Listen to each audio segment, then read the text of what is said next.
So paano ba tayo magiging member no ng isang kooperatiba? So gaya ng sabi ko kanina, kailangan umattend tayo ng tinatawag na pre-membership education seminar.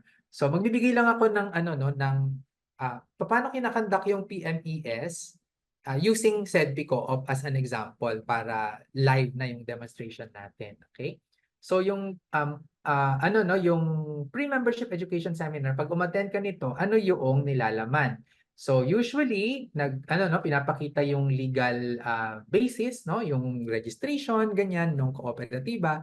Tapos pinapakita din ano yung vision, ano yung mission no ng kooperatiba, and then ano yung mga products and services. So in our case, nakafocus talaga tayo on joint venture savings and joint venture capital, no? Tapos bakit ka sasali sa co-op na to? So dapat maipaliwanag 'yan sa iyo, no? Ano yung benefits ng pagiging members, no?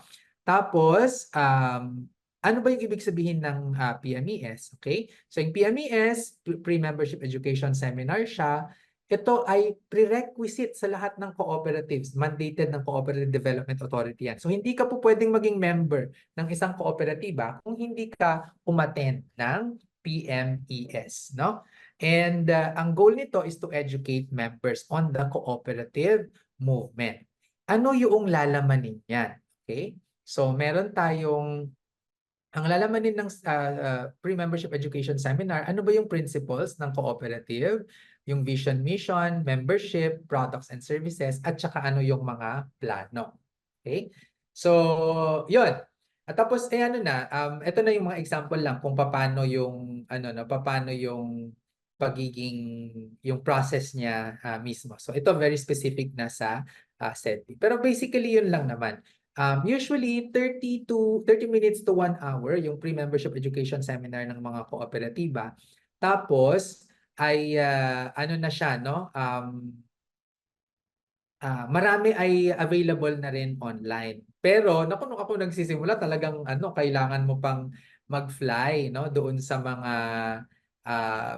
mga areas na 'yan. Kasi ako marami akong co-op membership sa Mindanao eh. Talagang umupo pa talaga ako doon para maging member, no? So, 'yan. Okay. So 'yan, pinakita ko lang yung ibang mga aspeto nung pre-membership education seminar natin.